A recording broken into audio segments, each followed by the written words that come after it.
এই সাদা রুমের ভিতরে যদি আপনি 50 দিন থাকতে পারেন তাহলে আপনি পেয়ে যাবেন 50 কোটি টাকা। একদিনের জন্য 1 কোটি টাকা করে পুরস্কার দেওয়া হবে। তবে এখানে থাকার জন্য আপনাকে বেশ কিছু শর্ত মেনে চলতে হবে, যেমন কারোর সাথে যোগাযোগ করতে পারবেন না, ইন্টারনেট বা মোবাইল ফোন ইউজ করতে পারবেন না। এক কথা আপনাকে এখানে বন্দী হয়ে থাকতে হবে। আর যদি নির্দিষ্ট সময়ের আগে এই ঘরের বাইরে এক পা রাখেন তাহলে পুরস্কার হিসাবে আপনি 1 টাকাও পাবেন না। তো এইরকম একটি গল্প নিয়ে আজকের আমাদের আয়োজন। আশা করি গল্পটি আপনার কাছে ভীষণ ভালো লাগবে। মাইক আর ক্যাট নামক দুজন প্রেমিক প্রেমিকা পুরস্কার জেতার জন্য এই বদ্ধরুমে থাকতে এসেছে। তারা এখানে আসতে পেরে নিজেদেরকে অনেক ভাগ্যবান মনে করে, কেননা মাত্র 50 দিনে কোনো কাজকর্ম না করে ঘুমিয়ে ঘুমিয়ে কাটিয়ে দিয়ে 50 কোটি টাকার মালিক হওয়ার এর থেকে কোনো ভালো উপায় হতে পারে না। ক্যাট মাইককে বলে যে এই 50 দিন দেখতে দেখতেই চলে যাবে, আর এখান থেকে বের হয়ে আমরা দুইজনে পুরস্কারের টাকা সমান ভাগে ভাগ করে নেব। তাদের দুজনকে এই পুরস্কারের টাকা পেতে হলে বেশ কিছু রুলস মেনে চলতে হবে, যেমন নির্দিষ্ট সময়ের আগে তারা কেউ যদি এই রুম থেকে বের হয়ে যায় তাহলে 30 কোটি টাকা কেটে নেওয়া হবে। এছাড়াও তারা এই 50 দিনে যত খাবার খাবে আর পোশাক পরবে সেগুলোর জন্য তাদেরকে টাকা দিতে হবে। এই কথা শুনে ক্যাট মাইককে বলে যে আমরা এখানে অল্প অল্প খাবার খাবো যাতে আমাদের কম টাকা খরচ হয়। তবে মাইক এতে রাজি ছিল না। তারা দুজন যত রুলস মেনে চলতে হবে সেগুলোকে আবার দেখে নেয় এবং রুমটাকে একটু ভালো করে দেখে নেয়, যেখানে তাদের ঘুমানোর জন্য একটি বেড রয়েছে আর রুমের দরজার উপর একটা ডিজিটাল ঘড়ি রয়েছে, যেখানে 50 দিনের টাইম সেট করা আছে যা সময়ের সাথে সাথে কমতে থাকবে। তাছাড়া যদি তারা এই গেম থেকে বের হয়ে যেতে চায় তাহলে দেয়ালে একটি লাল বাটন আছে, সেটিকে চেপে বের হয়ে যেতে পারবে।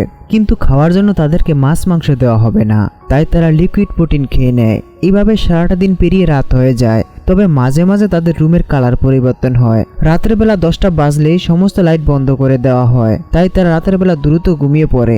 সকালে ঘুম থেকে উঠে গোসল করে নতুন এক সেট পোশাক পরে নেয়। তারপর তারা আবারও সেই লিকুইড খাবার অর্ডার দিয়ে খেয়ে নেয়। যেহেতু তাদের এই রুমের ভিতরেই থাকতে হবে তাই তারা সময় কাটানোর জন্য বিভিন্ন রকমের খেলাধুলা এবং ইয়োগা করে।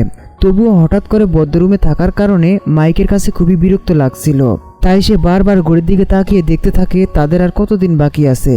কিন্তু তারা মাত্র 2 দিন হলো এখানে এসেছে। তখন ক্যাট মাইককে বলে যে দেখো, দেখতে দেখতে আমাদের এই দিনগুলো পার হয়ে যাবে, এত বিরক্ত হওয়ার কিছুই নেই। আর পুরস্কার হিসাবে যে টাকাগুলো পাবো সেই টাকা দিয়ে আমরা ভালো কিছু করতে পারবো। এইভাবে আরো কয়েকটা দিন পেরিয়ে যায়। প্রতিদিনের মতো সকালে তারা গোসল করে নেয়, আর শুধুমাত্র লিকুইড প্রোটিন খাওয়ার কারণে মাইকের শরীর অনেকটা দুর্বল হয়ে পড়ে, তাই সে ফ্লোরে শুয়ে পড়ে। তখন সে সেখানে একটা পোকা দেখতে পায়। পোকাটি থেকে মাইকের খুবই মায়া হয়, সেজন্য সে খাবার থেকে কিছুটা খাবার পোকাকে খেতে দেয়। তখনই তাদের রুমে লাগানো স্পিকার দিয়ে কেউ একজন বলে ওঠে, এই খাবার শুধুমাত্র তোমাদের জন্য। মাইক তখন বলে যে পোকাটি এখানে থাকলে মারা যাবে, তাই পোকাটিকে দয়া করে বাইরে বের করে ফেলুন। কিন্তু তার কথায় কেউই সাড়া দেয় না, তাই সে লাল বাটন চেপে পোকাটিকে বের করে দিতে চাইলে তখন গিয়ে ক্যাট বাধা দেয় আর বলে যে তুমি যদি এই লাল বাটন চাপো তাহলে আমরা এই প্রতিযোগিতা থেকে বাদ পড়ে যাব। মাইক তখন বলে এই পোকাটি ছোট্ট হলেও একটা জীবন আছে। শেষমেশ সে কোনো উপায় না পেয়ে পোকাটিকে দরজার কাছে নিয়ে রেখে দেয়, যাতে পোকাটি একা একা বের হয়ে যেতে পারে।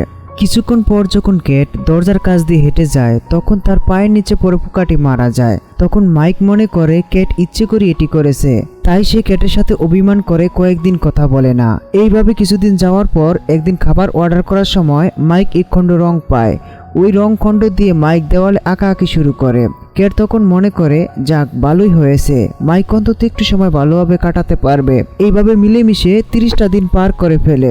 আর মাত্র 20 দিন পরই তারা হয়ে যাবে 50 কোটি টাকার মালিক। পরের দিন সকালবেলা যখন ওয়াশরুমে যায় তখন বেসিনের পাশে একটা পিস্তল দেখতে পায়। এটা দেখে তারা অনেক চিন্তায় পড়ে যায় এবং মনে করে এটা যদি তাদের কাছে থাকে তাহলে বড় ক্ষতি হতে পারে, তাই সেটা খাটের নিচে লুকিয়ে রাখে।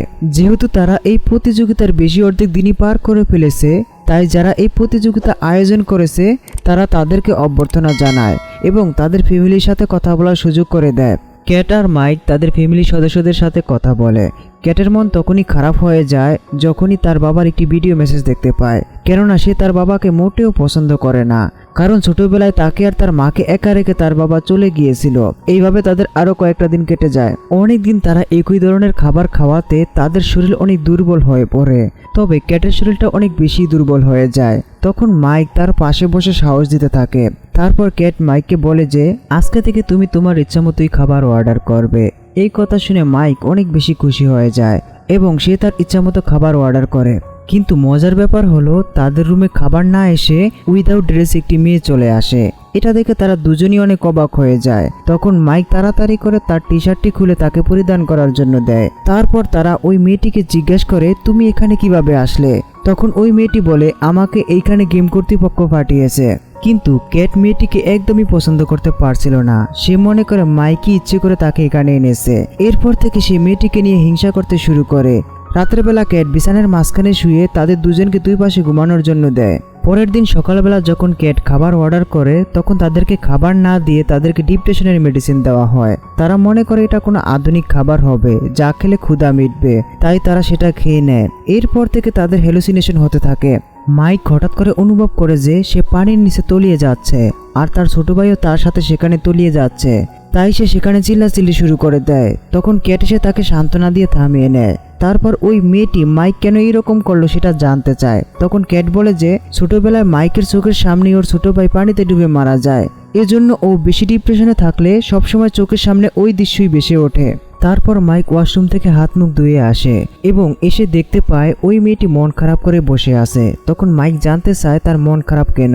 তখন ওই মেয়েটি বলে যে ছোটবেলায় তার মা মারা গিয়েছিল, এখন তার মায়ের কথা খুবই মনে পড়ছে, তাই তার মন খারাপ।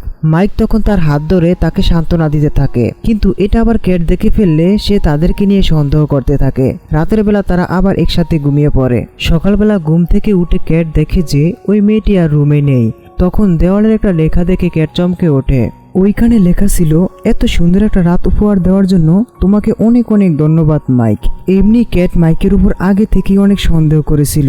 এটা দেখে সে শিওর হয়ে যায় যে মাইক ওই মেয়েটার সাথে অনৈতিক সম্পর্ক করছিল। এই নিয়ে তাদের দুজনের মাঝে তর্ক বিতর্ক শুরু হয়ে যায়। এক সময় তারা দুইজনে হাতাহাতি শুরু করে দেয়, যার ফলে হঠাৎ করে মাইক দেওয়ালের সাথে বাড়ি খেয়ে ফ্লোরের উপরে পড়ে যায়। এতে মাইকের মাথা ফেটে রক্ত বের হতে থাকে। তখন মাইক ক্যাটকে বলে যে তোমার জন্যই আমি এই প্রতিযোগিতায় অংশগ্রহণ করেছিলাম, ভেবেছিলাম আমরা দুজনই অনেক ভালো থাকবো। এখন এখানে আমার দম বন্ধ হয়ে আসছে, আমি আর এক সেকেন্ডও এখানে থাকতে পারবো না। আর যদি আমি কিছুক্ষণ এখানে থাকি তাহলে আমি নিশ্চিত মারা যাব। ক্যাট তখন বলে যে দেখো আর মাত্র 2 দিন বাকি আছে, যেভাবে হোক একটু কষ্ট করে এখানে থেকে যাও, না হলে আমরা পুরস্কারের টাকা পাবো না। তখন মাইক বলে যে তুমি তো আমার থেকেও টাকাকে অনেক বেশি ভালোবেসে ফেলেছো, তুমি যতই যাই বলো আমি এখানে আর 1 সেকেন্ডও থাকতে রাজি নই। তারপর ক্যাট খাটের নিচ থেকে পিস্তলটি বের করে তার দিকে তাক করে বলে আর মাত্র 2 দিনই তো বাকি আছে। কিন্তু মাইক দরজার দিকে যেতে যেতে বলে তুমি চাইলে আমাকে গুলি করে দিতে পারো, তবু আমি এখানে আর 1 মুহূর্ত থাকবো না। এই বলে সে লাল সুইচটি চেপে বের হয়ে যায়। মাইক চলে যাওয়ার পর ক্যাট অনেক বেশি ডিপ্রেশনে ভুগতে থাকে। এখন তার কাছে এই 2 দিনই 2 বছরের সমান মনে হয়। তারপর দেখা যায় সেও লাল বাটনটি প্রেস করতে যায়। এরপর কয়েক মাস কেটে যায়। মাইক এখন স্বাভাবিক জীবন যাপন করে। একদিন রাস্তা দিয়ে জগিং করার সময় ক্যাটের সাথে তার দেখা হয়ে যায়। তখন ক্যাট মাইকের কাছে সেই দিনের আচরণের জন্য ক্ষমা চেয়ে নেয়। মাইক তখন ক্যাটকে জিজ্ঞাসা করে যে আমি ওইখান থেকে চলে আসার পর তুমি কি বাকি 2 দিন ওইখানে থেকেছিলে? তখন ক্যাট এই প্রশ্নের কোনো জবাব দেয় না। মূলত ক্যাট সম্পূর্ণ গেমটাই শেষ করে এসেছে, আর যেই টাকা সে পেয়েছে ওই সম্পূর্ণ টাকাই সে দান করে দিয়েছে। যাই হোক, ক্যাট টাকার প্রতি লোভী থাকলেও সে মানুষটা অনেক ভালো ছিল। তো আপনাদের কাছে আজকের গল্পটি কিরকম লেগেছে সেটা জানাতে ভুলবেন না।